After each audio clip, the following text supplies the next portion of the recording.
بسم الله. السلام عليكم ورحمة الله تعالى وبركاته. كنتمنى الفيديو ديالي يلقاكم بصحة جيدة ان شاء الله.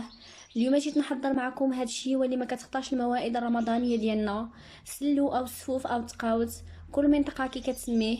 بمناسبه شهر رمضان الاعظم قلت علاش لا ما نتقاسمش معكم طريقتي السهله والرائعه في التحضير ديالو، كيجي بها معلك وبنين. بقاو معايا حتى لاخر الفيديو ودابا ندوزو المقادير وطريقه التحضير.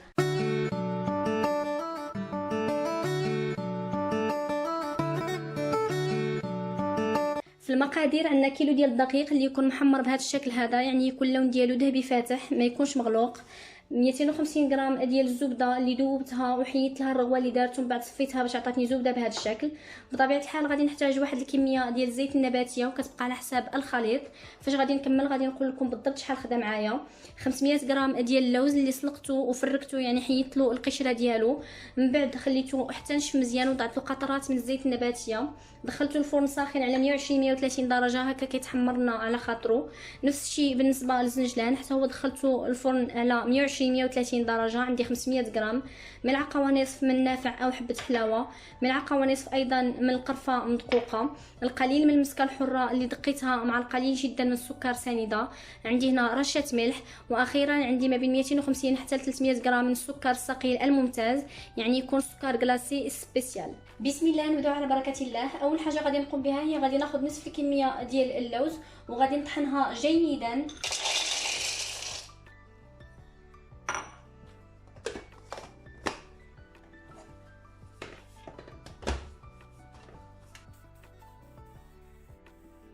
حتى كنطحنو هكا جيدا. هانتوما كيف ما كتلاحظوا القوام ديالو كيفاش داير، يعني مطحون مزيان مزيان. غادي نوضعو جانبا في القصعه.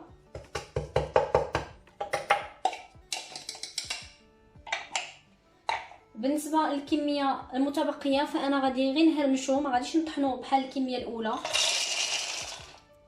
هكا كيعطيني واحد القرمشه للسلو ديالي.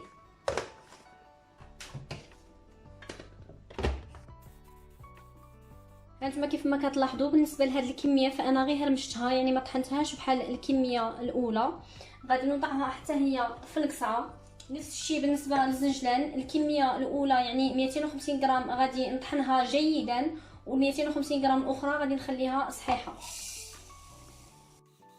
هانتوما كيف ما كتلاحظوا بالنسبه للزنجلان فرحنا طحناه مزيان، حتى هو غادي نوضعوه جانبا في القصعه. يعني كيف ما كتلاحظوا معايا، كنتمنى ان الصوره تكون واضحه عندكم.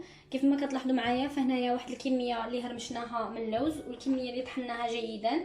الزنجلان كذلك. بالنسبه للوز فماشي من الضروري انكم تستعملوا الكميه كلها لوز، يعني 500 غرام. تقدروا توضعوا غير 250 غرام ديال اللوز، و250 الاخرى تعوضوها بكاوكاو غليظ اللي كيكون بدون قشره، يعني على حساب الرغبه ديالكم وعلى حساب المتوفر عندكم. غادي نضيف في هذه الاثناء المسكه الحره تقريبا ملعقه صغيره، رشه الملح ايضا، النافع او حبه حلاوه، القرفه مدقوقه. وبطبيعه الحال تقدروا تضيفوا حتى الكوزه، يعني تاخذوا غير راس المعلقه. في حاله ما بغيتوهاش فماشي مشكل، تقدروا تستغناو عليها كيف ما درت حتى انا. غادي نخلط هاد العناصر مع بعضياتها بهذا الشكل هذا، غير واحد شويه على ما كينسجموا مع بعضهم.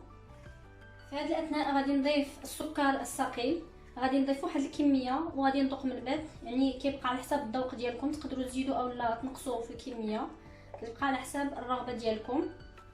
غادي نخلط مازال هكا هاد العناصر.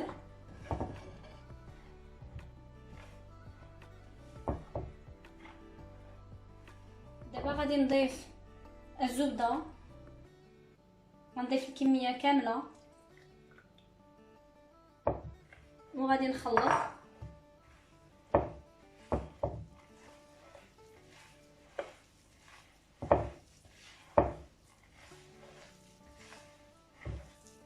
وفي هذه الاثناء غادي نبدا كنضيف الدقيق شيئا فشيئا على الخليط.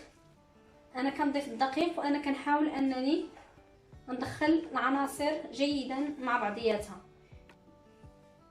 من الاحسن انكم تضيفوا الدقيق شيئا فشيئا. من بعد ما ضفت الدقيق كامل كيف ما كتلاحظوا وخلطت العناصر جيدا مع بعضياتها، في هذه الاثناء غادي نبدا كنضيف الزيت وكيف ما سبق لي وقلت لكم الزيت كتبقى على حساب الخليط. غنضيف واحد الكميه وغادي نخلط وغادي نزيد مازال، ما تضيفوهاش في مره واحده. انا فاش غادي نكمل غادي نقول لكم شحال خدا معايا بالضبط ديال الزيت.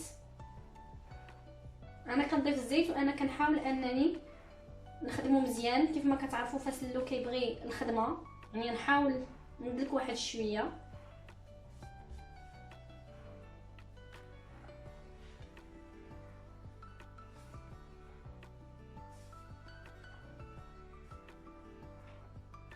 غادي نزيد الزيت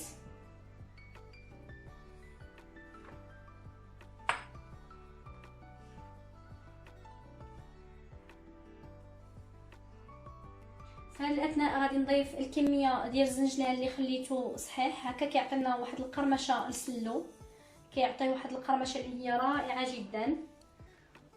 وغادي نخلط مره اخرى. غادي نزيد الزيت مره اخرى وغادي نستمر هكا حتى نوصل للقوام اللي انا بغيته. وبطبيعه الحال انا كنزيد الزيت وانا كندلك في الخليط. بالنسبه لهاد الطريقه اللي كنعطيكم هاد النهار ديال التحضير ديال السلو، الا جربتيوها انا متاكده انها غادي تولي تجيكم سهله وما غاديش توليو تفكروا بزاف. الا بغيتو تحضروا السلو غتولي عندكم معتمده ان شاء الله الرحمن الرحيم. غادي نستمر بهاد الطريقه وانا كندلك الخليط وكنحاول انني نجمع العناصر مع بعضياتها جيدا. نحاولوا تخلطوا الخليط هكا مزيان. من الاحسن ان القصعه اولا فين غتكونوا كتخدموا تكون كبيره هكا كتعاونكم. من بعد ما خدمت السلو ديالي جيدا كيف ما كتلاحظوا ودخلت له داك الزيت اللي ضفت له، فانا حصلت على واحد القوام اللي هو بهذا الشكل هذا. هانتوما كيف ما كتلاحظوا غير كنجمعوا باليد ديالي هكا فهو كيتجمع. هذا هو القوام المناسب. بالنسبه للزيت فانا ضفت له تقريبا 250 ملل اي ربع لتر. غادي نوضعوا في الصحن ديال التقديم وغادي نرجع معكم ان شاء الله. اذا كان هذا هو الشكل النهائي ديال السلوم بعد ما زينته. انا تقسمت معكم طريقتي المتواضعه في التزيين ديالو، بطبيعه الحال كيبقى لكم الاختيار. وبهذه المناسبه كنتمنى لكم مره اخرى رمضان مبارك كريم، يدخل عليكم بالصحه والسلامه والاجر والمغفره ان شاء الله. الا كانت هذه اول مره كتشاهدوا فيها القناه ديالي فما تنساوش انكم تشتركوا فيها وتفعلوا الجرس باش يوصلكم دائما جديد الوصفات. وبطبيعه الحال الا عجبتكم الوصفه والفيديو ما تنساوش تضغطوا زر لايك. نتلاقاو فيديو مقبل ووصفه جديده ان شاء الله.